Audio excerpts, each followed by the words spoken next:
శ్రీ విఘ్నేశ్వరాయ నమ. శ్రీ గురుభ్యో నమ. శ్రీ జగదంబికాయ నమ. శేతే వృషే సమారూఢ శ్వేతాంబరధరా శుచి మహాగౌరీ శుభం దద్యాత్ మహాదేవ ప్రమోదద. శ్రీదేవి భాగవతం వింటూ ఉన్నాము. అష్టమ స్కందంలో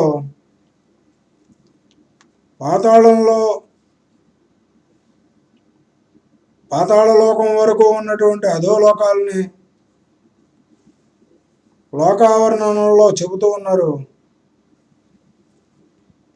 ఇందులో సూర్యచంద్రాది గ్రహాల యొక్క గతిభేదాలు, అంతర్జ్యోతిష్ చక్రము అనే విషయము, అధోలోకాల వర్ణన, పాతాళంలో అనంతుడు, ఈ పాతాళము అనంతుడు, పాతాళలోక వర్ణన, అనంతుడి యొక్క శోభ వింటూ వచ్చాము. అది విన్న తర్వాత నారాయణ మహర్షి ఎంతవరకు చెప్పి క్షణకాలం విశ్రమించాడు. అప్పుడు నారదుడు సవినయంగా మరొక ప్రశ్న వేశాడు. మహర్షి, కర్మలు సమానమైనప్పుడు లోకానికి ఇంతటి కర్తృవైవిధ్యం ఎలా వచ్చింది? ఇది తెలుసుకోవాలని ఉంది అని అడిగాడు. నారాయణుడు వివరించాడు. నారదముని కర్మను ఆచరించే కర్తకు ఉన్న శ్రద్ధను బట్టి గతి వైవిధ్యం ఏర్పడుతూ ఉంటుంది.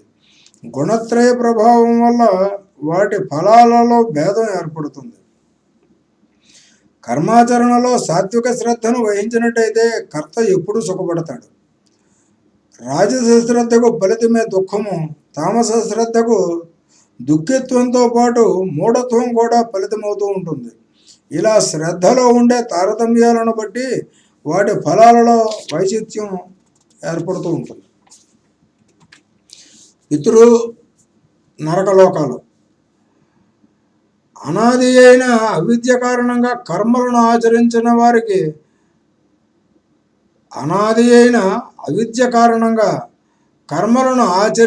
వారికి పరిమాణ ఫలాలుగా సహస్రగతులు లభిస్తూ ఉంటాయి. ప్రాచుర్య క్రమంలో వాటిని కొంత వివరిస్తాను, తెలుసుకో. ఈ త్రిజగంతరాళంలో దక్షిణ దిక్కున భూగోళానికి క్రింద భాగాన, అతలానికి పై భాగాన అగ్నిశాత్వులైన పితృగణాలు నివసించే లోకం ఉంటుంది. పితృదేవతలు అక్కడ నివసిస్తూ ఉంటారు. స్వీయ గోత్రీకరణ ఆయుర్దాయాన్ని పెంచే ఆశీస్సులు వీరు అందిస్తూ ఉంటారు. యమధర్మరాజు ఈ లోకానికి అధిపతి. కర్మానుసారంగా, దోషానుసారంగా ఎవరికి ఏది విధించాలో నిర్ణయించడానికి ఇతడి అధీనంలో ఆజ్ఞాకరులైన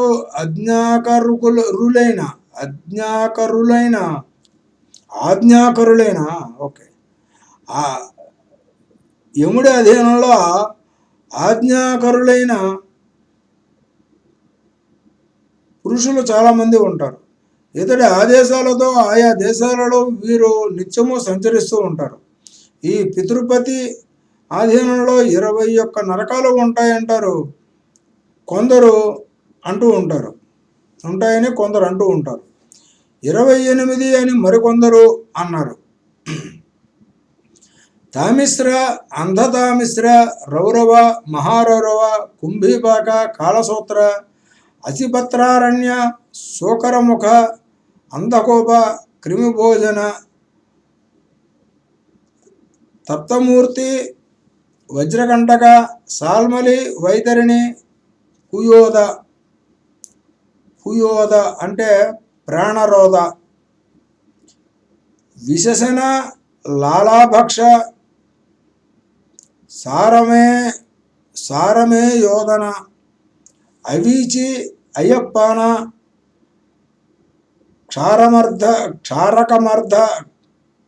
క్షారకర్ధమ, రక్షోగణ, సంభోజ,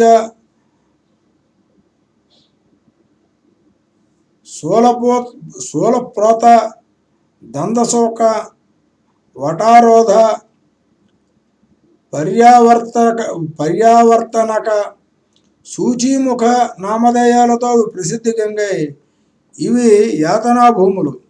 కర్మానుసారంగా ప్రాణకోటికి వీటిలో ప్రవేశార్హత లభిస్తూ ఉంటుంది. ఆ అర్హతలు మనకొద్దు అని జగదాంబని కోరుకుందాం. దుష్కర్మలు, నరకయాతనలు.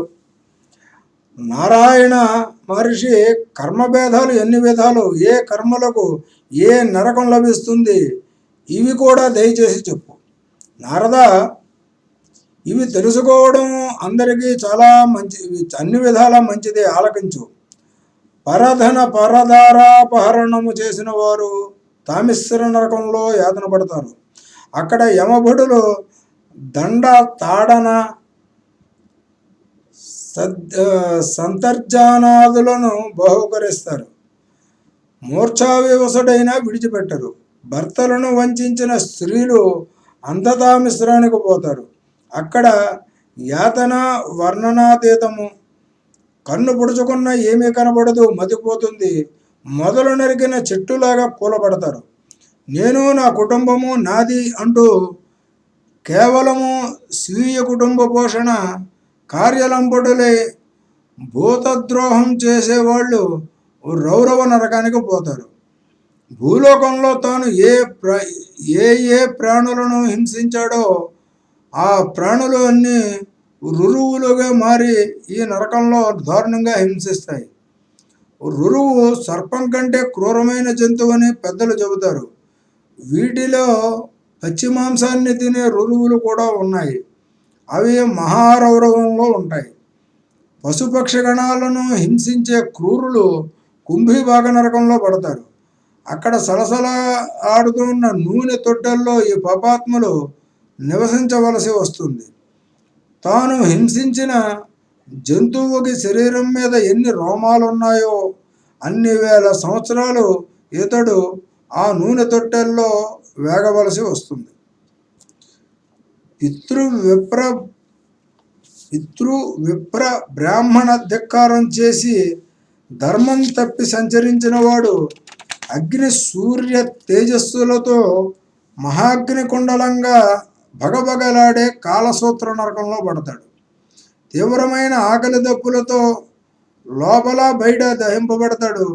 తనకు నిర్దిష్టమైన వేద మార్గాన్ని అనారోగ్యాది కారణాలు ఏమీ లేకుండానే విడిచిపెట్టేసి పాషండులతో కలిసిపోయిన వారిని యమభటులు అసిపత్రవనం అనే నరకంలో పడేస్తారు.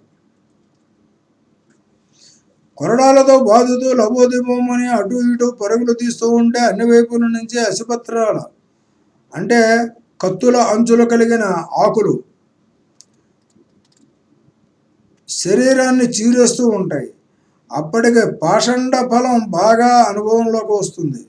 అన్యాయంగా అక్రమంగా పరులను శిక్షించిన పరిపాలకుడు, ద్విజులను శారీరకంగా శిక్షించిన ప్రభువు శూకరముఖముగానే నరకంలో పడతారు.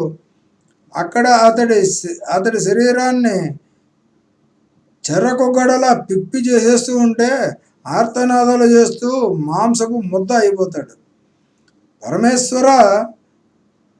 పరమేశ్వరాంకితంగా జీవితాన్ని గడిపే వారికి వ్యధన కలిగించిన వాడు అంధకోప నరకంలో పడతాడు. అక్కడ క్రూర మృగ పక్షి పశు పక్షి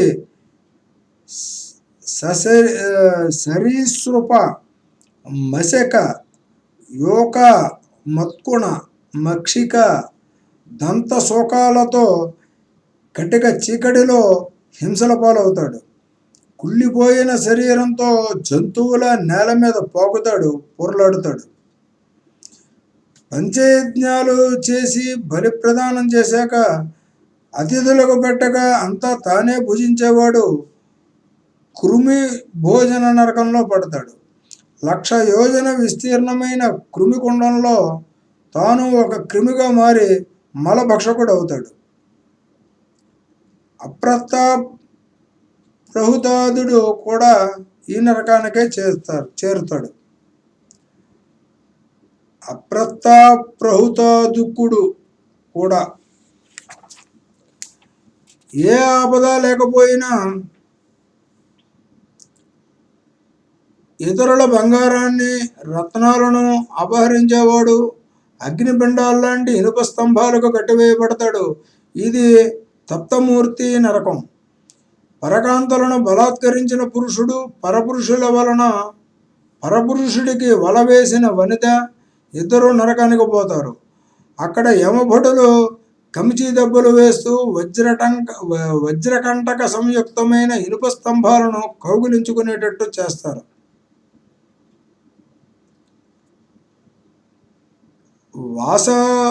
వావి వరసలు తెప్పి సంచరించే పాపాత్ముడితో ఇలాగే వజ్రకంటక సంయుక్తమైన సాల్మలి తరువులను బలవంతంగా అధిరోహింపచేస్తారు. రాజులు, రాజోద్యోగులు, పాషండులే ధర్మసేతువును భంగపరిస్తే వైతరిణిలో పడతారు.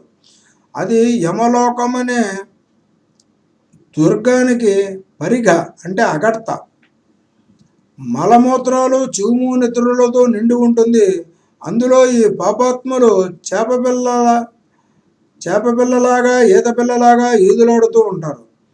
తక్కిన జలజంతువులు వీరిని నంచుకుంటూ ఉంటాయి. ప్రాణాలు పోవు, ఆత్మజ్ఞానం నశించదు. చేసిన పాపాలకు ఫలం అనుభవిస్తూ ఉంటాడు. ఆచారము, నియమము, శౌచము, సిగ్గు విడిచిపెట్టేసి పశువుల్లా ప్రవర్తించే వాళ్ళందరూ ఈ నదిలో పడి కొట్టుమిట్టాడుతూ ఉంటారు. అదే తింటూ అదే తాగుతూ మునకలు వేస్తూ ఉంటారు. కుక్కలను, గాడిదలను పెంచుతూ జంతువులను వేటాడడానికి వెంపర్లాడే ద్విజులను యమభటులు బాణాలతో కొట్టి వేటాడుతారు. దంభాచారులే దంభయజ్ఞాలు చేస్తూ పశు విశేషణం చేసే దొంగలు వైశస నరకానికి పోతారు. అక్కడ యమభటులు కశాఘాతాలతో దండిగా తవిచూస్తారు.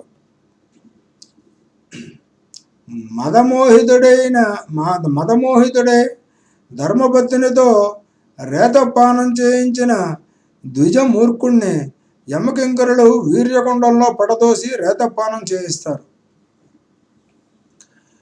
దొంగలను, ఇళ్లకు, పొలాలకు నిప్పు పెట్టేవాళ్లను, మనుష్యులకు, జంతువులకు విషం పెట్టేవాళ్లను, గ్రామాలను, బాటసారులను దోచుకునే వాళ్ళని, ప్రజలను దోచుకునే రాజులను, రాజోద్యోగులను యమభటులు శ్వానకాదనమనే నరకానికి తీసుకుపోతారు.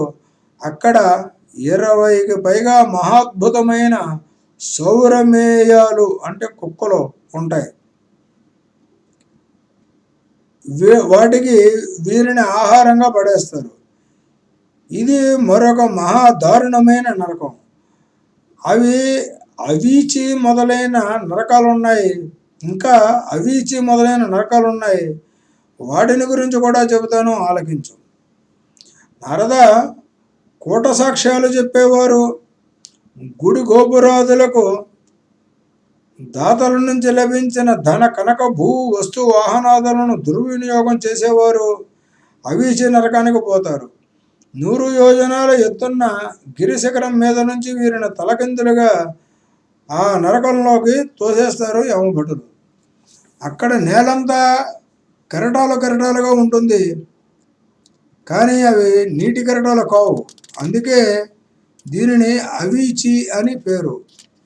అందులో పడిన ఈ పాపాత్మలు నువ్వు గింజలపాటిగా తుత్తునీయులు అవుతారు.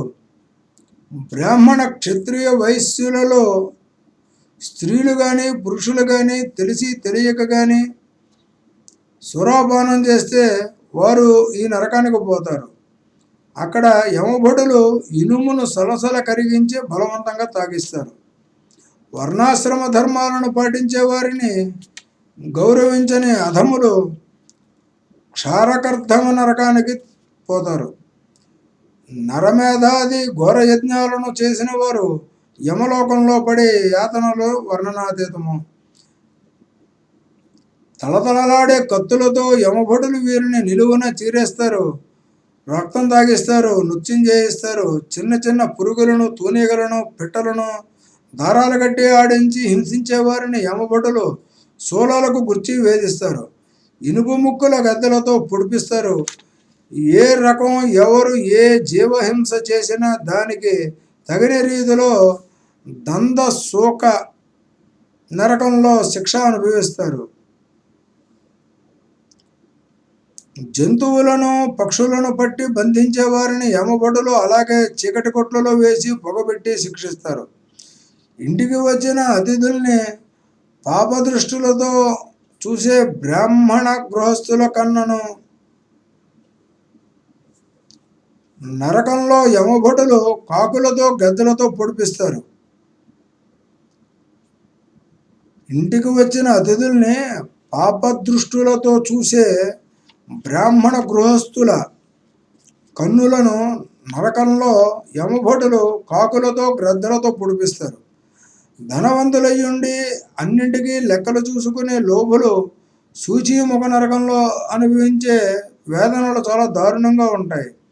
సర్వాంగాలలోనూ సూదులు గుచ్చి యమభటులు వేధిస్తారు.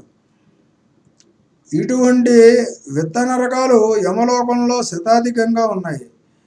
పాపాలు చేయించేది ధనమే కనుక ధనవంతుల నరకాలే అధికం. నేను చెప్పినవే కాదు, చెప్పని యాతనా భూములు ఇంకా చాలా ఉన్నాయి. నారద, పాపాత్ములు నరకాలకు పోయినట్టే ధర్మాత్ములు సుఖప్రదాలైన లోకాలకు పెడతారు. మహాముని, సారాంశంగా ఒక్క మాట చెబుతాను, ఆలకించు. దేవీ పూజనము, దేవీ ఆరాధనము ఇదొక్కటే అందరికీ సర్వపాప పరిహారకమైన ఉత్తమోత్తమ ధర్మం. దీనిని అనుష్ఠించిన ప్రాణికి మరింక చింతలేదు. నరకం దరిదాపులకైనా పోవలసిన అవసరము ఉండదు. సంసార సాగరం నుంచి ఉద్ధరించగలిగినది శ్రీమన్ మహాదేవి మంత్రమే. నారాయణ మహర్షి సారం గ్రహించాను. ఇంతకీ నువ్వన్న దేవారాధన రూపమైన ఆ ధర్మం ఎటువంటిది? ఎలా ఆరాధిస్తే ప్రసన్నురాలవుతుంది? ఆరాధనా విధానం ఏమిటి? లోగడ ఎవరు ఎప్పుడు ఎలా ఆరాధించి తరించారు? ఏ ఏ కష్టాలను అధిగమించారు? విశేషాలు తెలియజేయవలసిందిగా అభ్యర్థిస్తున్నాను అన్నాడు నారదుడు. దేవీ పూజ, తిథివారాలు, నైవేద్యాలు, ఫలాలు. నారద, విద్యా విశారద, చాలా సమంజసమైన ప్రశ్నలు వేసావు, చెబుతాను. ఏకాగ్రచిత్తంతో ఆలకించు. పాడ్యమి నాడు ఆద్యంతో దేవిని అర్చించిన బ్రాహ్మణులకు నెయ్యి దానం చేస్తే దాతకు రోగపీడలు తొలగిపోతాయి. విధియ రోజున చక్కెరతో పూజించాలి. విప్రులకు శర్కర దానం చేయాలి. దాత దీర్ఘాయుష్మంతుడు అవుతాడు. తదియనాడు పాలతో అభిషేకించి బ్రాహ్మణులకు క్షీరదానం చేస్తే దాతలకు సర్వసుఖాలు తొలగిపోతాయి, సర్వ దుఃఖాలు తొలగిపోతాయి. తదేనాడు పాలతో అభిషేకించి బ్రాహ్మణులకు క్షీరదానం చేస్తే దాతలకు సర్వ దుఃఖాలు తొలగిపోతాయి. చవితి నాడు పిండి వంటలతో దేవిని ఉపాసించి ద్విజులకు వాటిని దానం చేస్తే దాతల కార్యక్రమాలు నిర్విఘ్నంగా జయప్రదం అవుతూ ఉంటాయి. పంచమి రోజున అరటిపళ్ళు నివేదించి అవే విద్వాంసులకు దానం చేయాలి. దాతకు మేధా వికసనం కలుగుతుంది. షష్ఠీ తిథి నాడు తేనెను అమ్మవారికి నివేదన చేసి వేద విధులకు దానం చేస్తే దాత అంతటి కాంతిమంతుడు అవుతాడు. సప్తమి నాడు బెల్లం నైవేద్యం పెట్టి బ్రాహ్మణులకు దానం చేస్తే దాత శోక విముక్తుడు అవుతాడు. అష్టమి నాడు కొబ్బరికాయలు కొట్టి నివేదించాలి, బ్రాహ్మణులకు దానం చేయాలి. దాతలకు తాపాలు నశిస్తాయి. నవమి నాడు పేలాలు నైవేద్యం పెట్టి విప్రులకు ఇస్తే దాతలు ఇహంలోనూ పరంలోనూ సుఖ సంపన్నులు అవుతారు. దశమి నాడు నల్లటి నువ్వులను జగదంబకు నివేదన చేసిన బ్రాహ్మణులకు దానం ఇస్తే దాతలకు ఇక యమలోక భయమే ఉండదు. ఏకాదశి నాడు పెరుగు నివేదించి దానం చేస్తే అతడు అమ్మవారికి అత్యంత ఆప్తుడు అవుతాడు. ద్వాదశి నాడు అటుకులు నివేదించి వాటిని బ్రాహ్మణులకు సమర్పించిన వాడు కూడా దేవికి ప్రేమపాత్రులు అవుతారు. త్రయోదశి రోజున శనగపప్పును నివేదన చేసి దానంగా ఇచ్చిన వారికి దుష్టగ్రహ పీడలు తొలగిపోతాయి. చతుర్దశి నాడు పెరుగులో పేలపిండిని కలిపి నివేదన దానాలు చేసిన వారు శివుడికి ఆప్తులు అవుతారు. పున్నమి నాడు పాయసం వండి అమ్మవారికి నైవేద్యం పెట్టిన బ్రాహ్మణులకు పంచినవాడు తమ పితృదేవతలను ఉద్ధరించినవాడు అవుతాడు. అదే రోజున దేవి ప్రీతి కోసం హవనం చేయాలి. నారద, వారాలకు కూడా కొన్ని విశేషాలు ఉన్నాయి. ఆదివారం నాడు పాయసము, సోమవారం నాడు పాలు, మంగళవారం నాడు అరటిపళ్ళు, బుధవారం నాడు వెన్న, గురువారం నాడు కలకండ, శుక్రవారం నాడు చక్కెర, శనివారం నాడు ఆవు నెయ్యి అమ్మవారికి నివేదన చేస్తే విశేషంగా ఫలప్రదాలు అవుతాయి, అరిష్టాలు తొలగిపోతాయి. 27 నక్షత్రాలకు కూడా ఇలాగే విశేషార్చనలు ఉన్నాయి. పాలు, పెరుగు, చక్కెర, పటిక బెల్లము, నెయ్యి, నూలు మొదలైన ఆయా నక్షత్రాలలో అమ్మవారికి నివేదనలు చేసి విప్రులకు దానం చేయాలి. విష్కంభాది యోగాలకు ఇలాగే బెల్లము, నెయ్యి, తేనె, పాలు, పెరుగు, చల్లబూరెలు, ఉండ్రాళ్ళు, గజ్జకాయలు, వెన్న, దోస, గుమ్మడికాయ, పనస, అరటి, నేరేడు, మామిడి, నారింజ, దానిమ్మ, రేగు, ఉసిరిక, కొబ్బరి, శనగలు, అటుకులు, పాయసము ఇత్యాదులు నివేదన చేయాలి. లడ్డూలు, ఉండ్రాళ్ళు, నెయ్యి మొదలైనవి కరణాలలో, యోగాలలో నైవేద్యం పెట్టాలి. మధుక పూజ అని మరొక విధానం ఉంది. చైత్రశుద్ధ తృతీయ మొదలుకొని అన్ని నెలలలోనూ తదియనాడు శుచిగా మధుక వృక్షం కింద, అంటే ఇప్ప చెట్టు, మహాదేవికి షోడశోపచార పూజలు అర్చించాలి. చైత్రశుద్ధ తృతీయ నాడు పంచఖాద్యాలు నివేదన చేయాలి. వైశాఖ శుద్ధ తృతీయ నాడు గుడయుక్తంగా నైవేద్యం పెట్టాలి.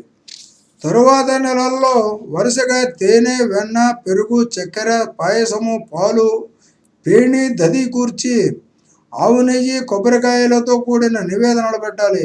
12 నెలలకు అమ్మవారికి 12 విశిష్ట రూపనామాలు ఉన్నాయి.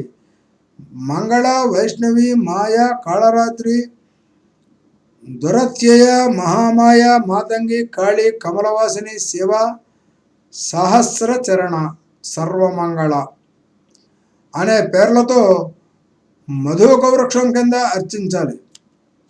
ఇలా చేసిన వారికి అన్ని కోరికలు తీరుతాయి. అమ్మవారు భక్తుల పాలిట కల్పవృక్షం కదా, ఇలా అర్చించి మొక్కిన వారికి కొంగు బంగారం అవుతుంది.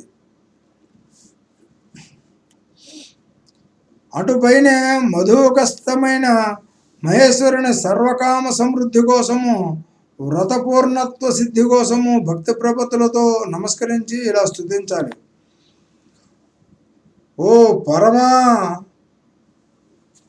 పాపహంత్రి, పరమార్గ ప్రదాయిని, పరమేశ్వరి, ప్రజోత్పత్తి, పరబ్రహ్మస్వరూపిణి, మదదాత్రి, మధోన్మత్త, మానగమ్య, మహోన్నత, మనస్విని, మునిధ్యేయ, మార్తాండ సహచరణి, లోకేశ్వరి, ప్రాజ్ఞ, ప్రళయాంబుద, సన్నిభ, జగన్మాత, మహామోహ వినాశం కోరి నిన్ను సురాసురులు అర్చిస్తున్నారు. దేనికోసం? మహామోహ వినాశం కోరి నిన్ను సురాసురులు అర్చిస్తున్నారు. నువ్వు యమలోక భావకారిణివి, యమ పూజ్యవు, యమాగ్రజవు, యమ నిగ్రహ రూపువు, యజనీయవు, జగజ్జనని, నమో నమః. ఓ సమస్వభావ సర్వేసి, సర్వసంగ వివర్జిత, సంగనాశకరి, కామ్యరూప, కారుణ్య విగ్రహ, కంకాళ క్రూర, కామాక్షి, మీనాక్షి, మర్మభేదిని, మాధుర్య రూపశీల, మధుర స్వర పూజిత, మహామంత్రవతి, తంత్రగమ్య, మంత్ర ప్రియంకరి, మనుష్య మానసగమ, మన్మథ ప్రియంకరి, అశ్వత్థవట,